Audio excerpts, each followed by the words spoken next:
My Underline made a video living with a poor stepfather day 97 after I sold my grandfather's watch to pay for her sports lessons. When I sold my great-uncle's old Hamilton watch to pay for my stepdaughter's volleyball camp, I told myself it was worth it. I wanted to believe that the people you love would notice when you sacrificed for them. I came home that night to the sound of laughter. Not the warm kind, the kind that stitches a family together. No, it was sharp, high-pitched, and cruel.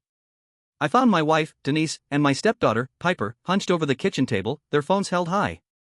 They had posted a video to TikTok. Life with a broke stepdad, day 97. The clip started with Piper whispering behind the camera, panning across the living room where I lay fast asleep on the couch, my shoes still on, my apron from the diner smeared with grease. The caption floated above me in bold letters. Worn out from doing the bare minimum. Their friends had filled the comments section with laughing emojis, jokes about the way I looked, remarks about how a man like me must smell. I watched it twice, the second time slower, to make sure I wasn't imagining the ridicule. I didn't say anything. I just grabbed my keys, got into my truck, and drove to work early for the overnight shift. The next morning, when I checked my phone during break, I had over 20 missed calls. They weren't calling out of guilt. They were calling because they realized they'd gone too far. Because they knew a line had been crossed. 2 weeks earlier, I'd walked into a pawn shop on the rough side of town, carrying the last real piece of my family's history, an old Hamilton watch that my great-uncle Louis had worn during World War II. The shop smelled of old leather and regret. The lighting was so dim it felt like even the dust was trying to hide. The man behind the counter, a guy named Kurt, who looked like he'd seen 1,000 broken men before me, didn't ask questions. He just weighed the watch in his calloused hand and said, "Best I can offer is $410. It should have been worth 3 times that." But I nodded, took the bills, and left. That money paid for Piper's volleyball registration, a travel jersey, and a battered pair of sneakers she said she had to have. I didn't tell Denise, or Piper, or anyone else where the money came from. I swallowed the lump in my throat and kept smiling. Because I thought that's what being a stepfather was about, showing up, not just when it was convenient, but when it cost you something real. I believed that, if I gave enough, someday they would see me. Really see me. My name is Edgar. I'm 41 years old. Denise is 36. Piper turned 15 last spring. When Denise and I got married just after Christmas last year, I thought it was the beginning of something steady, something solid. We'd only been together for about 18 months. But life had been kind to us in small ways, and after a string of heartbreaks on both sides, we believed we deserved something good. Piper's father had disappeared years earlier, one missed birthday after another, until he finally stopped pretending altogether. Denise told me Piper needed someone reliable, someone who showed up. She said I was her calm after a lifetime of storms. And I believed her. I took the role seriously. I paid bills before the due dates. I helped Piper with her math homework, even when it meant long nights hunched over textbooks. I drove her to practices before sunrise. I cheered from the bleachers, holding coffee in frozen hands, pretending not to notice when she avoided my wave. I missed my own mother's 70th birthday party because Piper had a qualifying tournament 2 counties over. I skipped a close friend's memorial service because Piper forgot her uniform and needed it rushed across town. I never complained. I never made her feel like she owed me. Because I thought that was what love looked like, invisible sacrifice. I thought it would be enough. But standing in that kitchen that night, seeing their faces lit up by the glow of a joke at my expense, I realized something ugly. Love given without respect isn't love. It's erosion. I didn't sleep at home that night. I found a cheap motel off Route 9, the kind with buzzing neon signs and carpets that smelled of mildew. Room 203 became my shelter. The walls were paper thin, the bathroom sink wobbled when you leaned on it, but it was mine. I turned my phone face down. Ignored the calls. Ignored the texts. Somewhere in those dark hours, a different part of me woke up, the part that had been suffocating under the weight of just keep trying. When Denise realized I wasn't coming back that night, her messages shifted. The apologies were shallow, rushed.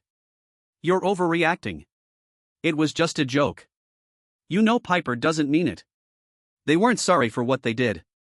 They were sorry they got caught. By the second day, Denise changed her approach. She contacted our landlord and tried to have my name removed from the lease, claiming I had abandoned the family and left them financially burdened. Luckily, Mr. Ellis wasn't easily fooled.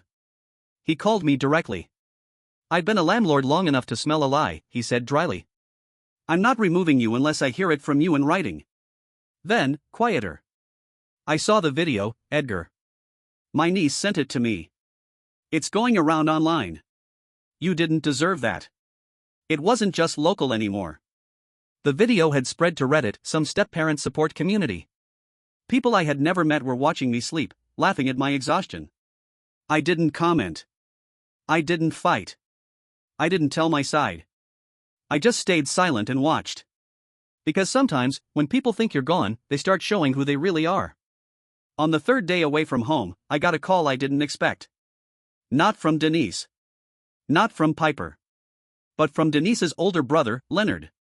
The same Leonard who used to roll his eyes whenever I showed up early to family barbecues with store-bought potato salad because I didn't know her favorite recipe. Leonard wasn't the sentimental type.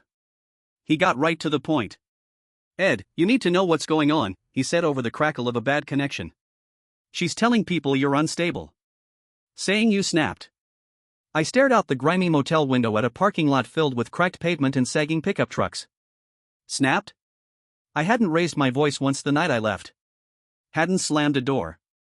Hadn't thrown a thing. But that's how it works, isn't it? Rewrite the story while the other person is too stunned to defend themselves. Leonard hesitated, then added, "You didn't hear it from me." And hung up. Later that same afternoon, a different name popped up on my phone. Coach Wyatt, Piper's volleyball coach. We barely knew each other. Our conversations had been limited to polite nods in gymnasiums and the occasional carpool arrangement. Still, I called him back. "Listen," Wyatt said, "I didn't want to get involved. But I thought you deserved to know. Denise came by the gym yesterday. Wanted Piper's sponsorship changed." I frowned. "What do you mean changed?" "She asked us to erase your name from the records. Said Piper's stepdad wasn't part of the picture anymore." The silence on my end stretched too long. Wyatt cleared his throat awkwardly. "For what it's worth, we kept the sponsorship as is. Your payments went through. We have the records. She can't rewrite that." He paused. "And Edgar. I saw the video too. I didn't think it was funny. I thought it was cruel. The walls around the life I thought I had built were starting to collapse. Not just cracks, full collapses. And the most painful part wasn't that Denise was turning people against me. It was realizing she had been planning to all along. That night, I sat down at the battered desk in the corner of room 203 and started making a list. I wrote down every payment I had made toward Piper's volleyball. Every text where Denise had asked for help with bills. Every Venmo transfer. Every forgotten birthday card I had bought when she was too busy to remember her own daughter's teachers. Every late-night run to the pharmacy when Piper had a fever. Every drive to practices at 5 a.m., even after 12-hour shifts at the diner. Page after page. Line after line. Proof that I had been there. Proof that I had shown up. Proof that I mattered, even if they were trying to erase me. On day 4, the motel manager, a wiry woman named Marlene with a fondness for oversized jewelry, slid a folded note under my door. A name and number scrawled in hurried ink: "Call Russ." Important. I almost threw it away. But curiosity gnawed at me. I called. A man answered after 2 rings. "You don't know me," he said. "But I know Denise. And I know what she's capable of." His name was Russell. He had dated Denise nearly a decade earlier. He sounded tired, like he was carrying years of stories he wished he didn't remember. "She did the same thing to me," he said. "Made me out to be the villain. Told everyone I was dangerous when I finally left. Took months to fix my reputation." I sat down heavily on the motel bed. Part of me didn't want to believe him. Part of me had already started to suspect it was true. We agreed to meet at a gas station on the edge of town, someplace neutral. Russell showed up in a battered blue sedan, a manila envelope tucked under his arm. Inside were printed emails, screenshots of text threads, even a police report where Denise had tried and failed to file a restraining order after he left. It was all too familiar. The same words she had used about me were there, just aimed at someone else years earlier. "He's unstable. He's dangerous. He's not who he pretends to be." Copy and paste. Over and over. Russell handed me the envelope without ceremony. "You're not crazy," he said. "And you're not alone." The next morning, armed with Russell's documents, I booked a free consultation with a lawyer named Gwen March. She specialized in family disputes and defamation cases. She listened carefully as I laid everything out. I showed her my notebook of payments, the texts, the screenshots, the sponsorship receipts, even the pawn slip from the watch. I told her about the video, the landlord, the volleyball team. And finally, Russell's evidence. Gwen didn't rush me. She didn't smile falsely. She just tapped her pen against her notepad and said calmly, "You have a pattern here. And you have evidence." She leaned back in her chair. "If you want to, Edgar, we can send a cease and desist today. If she keeps spreading lies, we move to a formal defamation case. You have witnesses. You have receipts. You're in a good position." I asked her what it would cost. She shook her head. "The bigger cost would be doing nothing," she said. "Letting her destroy you one lie at a time." We sent the cease and desist that afternoon. Simple. Firm. A warning shot. For the first time in months, I slept through the night. No tossing. No turning. No dread waiting for me in the pit of my stomach. Sometimes, peace doesn't come wrapped in forgiveness. Sometimes, it comes in setting a boundary so solid that no one can cross it without bleeding. And that's exactly what I intended to do. It didn't take long for the cease and desist to hit. 2 days after Gwen sent the notice, Denise finally realized she couldn't just spin her version of the story without consequences. That's when things started getting ugly in public. Coach Wyatt called me after Piper's practice one evening. I answered, expecting another update about sponsorship or paperwork. Instead, his voice was tight, tense. "She showed up at the rec center tonight," he said. "Marched right into the administrator's office, demanded they take Piper off the team unless they removed all mention of you." I leaned back against the cold brick wall outside the diner where I was working a closing shift. "You're kidding," I said, even though I wasn't surprised. "Nope," Wyatt said grimly. "When they refused, because you paid, she went ballistic. Accused the team of taking sides. Said you were stalking her. Screamed about harassment until security had to walk her out. My heart hurt, not for me, but for Piper. Wyatt said she was on the court when it happened, running drills. She saw the whole thing. Didn't react. Didn't even flinch. Just stared down at her shoes like she wished the ground would swallow her up." The fallout didn't stop there. 2 days later, the video, the TikTok that Denise had deleted, resurfaced. Only this time, it wasn't hidden in the corners of the internet. Someone posted it on a huge page dedicated to family fails and internet accountability. But it wasn't just the video anymore. Someone paired it with a snapshot of the pawn shop receipt, my grandfather's watch, and a summary of what had happened. A man selling a piece of family history to support a child who mocked him for sport. And something shifted. People weren't laughing anymore. They were furious. Comments poured in by the thousands. This broke my heart. Imagine sacrificing everything and being treated like a joke. He deserved better. Some even started digging. Internet sleuths found old Yelp reviews Denise had written under her real name, dozens of fake 5-star ratings for businesses she had never visited. It didn't take long before her carefully curated influencer persona crumbled. Within a week, she lost the small brand sponsorship she'd been bragging about for months.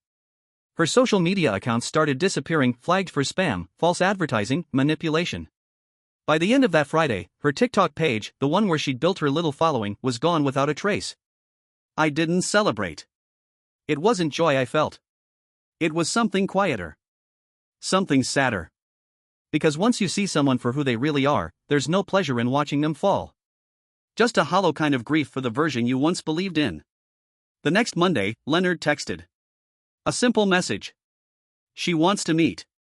Says Piper needs closure. Closure. As if the problem was misunderstanding. As if being filmed, mocked, erased, and discarded was just a miscommunication. I replied. If Piper wants to send a message through Wyatt, she can. I'm done with the rest. I never heard directly from Denise again after that. But I heard about her. Small towns don't keep secrets for long. The story spread. Not because I told it, I stayed silent, but because people saw for themselves. The way she twisted things. The way she burned every bridge once she couldn't control the narrative anymore. Leonard apologized eventually. So did a few of Denise's friends, ones who had believed her until the evidence became too obvious to ignore. I accepted their apologies politely but kept my distance. I wasn't interested in rebuilding burnt houses. Only in building something new. As for Piper? I think about her sometimes. How it must feel to watch the adults around you betray the people who tried the hardest. I don't hate her. I don't even blame her fully. She's young. shaped by the environment she was raised in. And maybe someday, when she's older, she'll look back and understand the difference between love that sacrifices and love that demands entertainment. But she's not my responsibility anymore. I can wish her well from a distance. That's all. Meanwhile, I kept living. I stayed in the small apartment above the mechanic's shop. It wasn't much, the pipes clanged when the heat kicked in, and the roof leaked when it rained hard enough, but it was mine. Every morning, the sun rose directly through the eastern window. Orange light spilled across the tiny kitchen table where I sipped my coffee and read books I hadn't had time for in years. Some mornings, the loneliness was sharp. Other mornings, it was a kind of freedom. I started cooking again. Not just flipping burgers at the diner to pay the bills, real cooking. Pancakes from scratch. Baked bread, even if it came out lumpy the first few tries. I went to the Saturday farmer's market and spent $10 on fresh strawberries and a jar of local honey. And I smiled more days than not. Not because everything was perfect. But because the small things, the real things, had started to matter again. Somewhere in all that silence, someone new wandered into my life. Her name was Claire. She worked at the bookstore across from the market. Gentle voice, kind eyes, the kind of person who never rushed a conversation. We weren't rushing anything. No grand declarations. Just easy laughter and long conversations that left the air feeling full instead of awkward. One afternoon, while sitting together on the front steps of her shop, I told her about the watch. The video. The motel. All of it. She didn't flinch. She didn't pity me either. She just listened. When I finished, she asked quietly, "Do you miss it?" The watch? I thought for a long time before answering. Finally, I shook my head. No. Because what it stood for, sacrifice, loyalty, love, it's still here. I touched my chest. It stayed with me when I chose myself instead of people who saw me as a punchline. Claire smiled, a real smile, the kind that makes you believe healing is possible. Peace doesn't come with revenge. It doesn't come with loud victories or public takedowns. It comes in quiet mornings. In choosing better for yourself, over and over, until it stops feeling like rebellion and starts feeling like breathing. And that's where I am now. Breathing. Living. Choosing. It's been almost 4 months since I walked out of that house for the last time.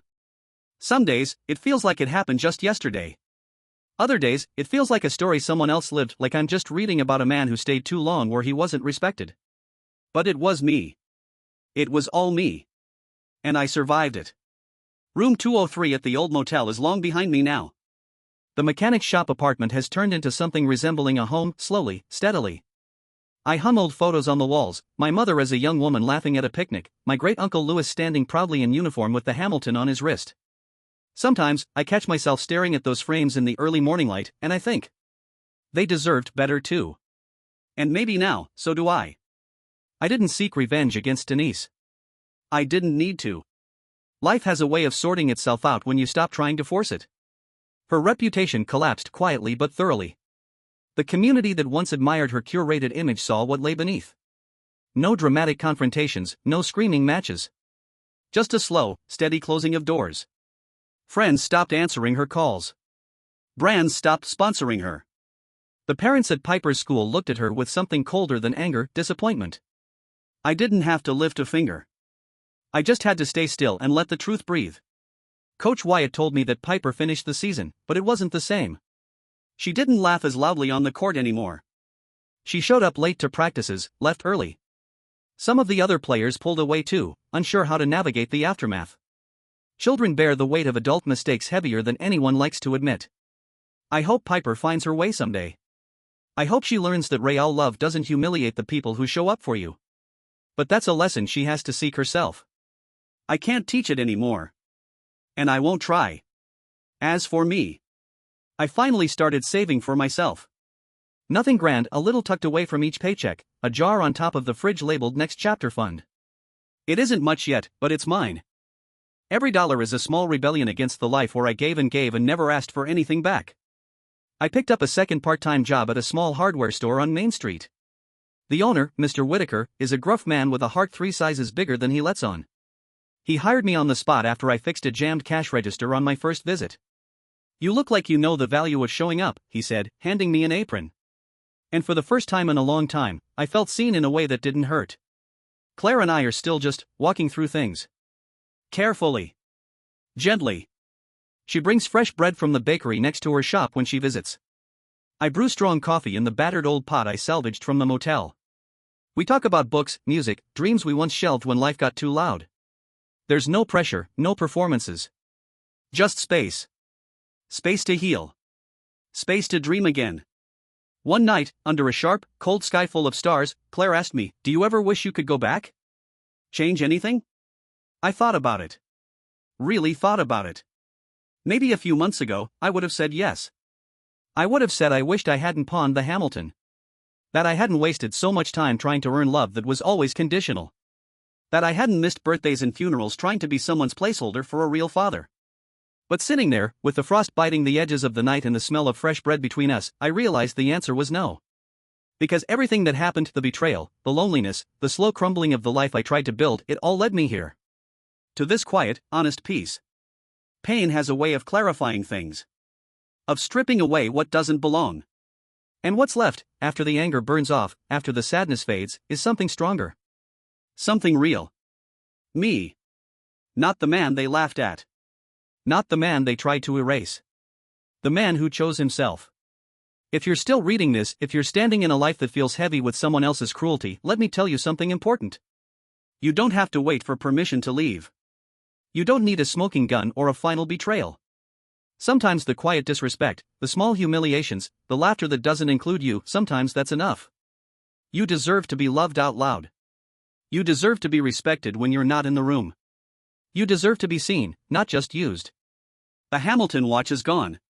Some collector in another town probably treasures it now. And that's okay.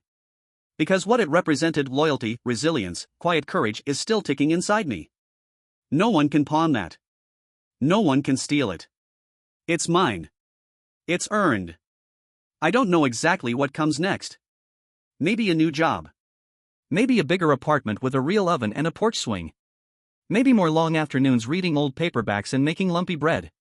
But whatever it is, it's mine to choose. And that, more than anything, feels like coming home. Thank you for watching the video. Like it if you watched the video to the end and don't forget to subscribe. Have a nice day.